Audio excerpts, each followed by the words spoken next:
If you understand compensation and what it does to employee motivation, you'll be a better Airbnb host. I guarantee it. Let's jump right in. Okay, welcome back, Airbnb family. Today we're talking about different styles of compensation for people on your team and what those types of pay do to people up here. So first off, if you underpay somebody, they're not going to be motivated, right? Obvious fact. But let's look at cleaners. You can either pay a cleaner by the hour or you can pay them piecemeal, which is by the unit. So if you pay a cleaner by the hour, they're in no rush to finish your property, right? They're going to take their time. By doing this, hopefully they'll be more thorough. If you have a good company culture based on quality of work, paying somebody by the hour means that you'll always have a really nice, clean place. The question is can they get enough units done for it to be worth your time? Correct? If you pay somebody piecemeal, that means you have a controlled cost. Every time a unit gets cleaned, it's XYZ amount of dollars.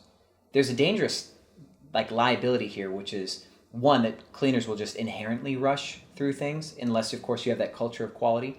But the other one is, let's say somebody trashes a place. Now your cleaner who's paid the same amount of work for that unit every single time now experiences some sort of variation in their experiences with you. They have a part to play in your business, and when they show up to this apartment or this home and it's 3 times as hard to get the job done and they get paid the same amount of money, it will be something they remember up here.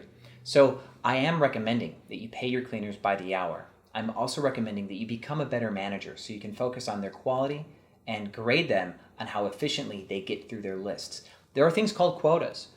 There are things called throughputs, which you can see in another one of our videos. You can create a scorecard on how well your cleaners do, how many hours on average it takes them to clean a place of a certain size, and you can grade them in performance reviews, which we'll talk about in another video. But performance reviews would help you manage the quality and speed of their work, but paying them by the hour makes them feel safe all the time. So consider how you pay your people, how you motivate your people, and your company culture, and you'll make a lot of money, or really hope you make a lot of money. So thank you for watching Airbnb Automated, and I'll see you on the other side.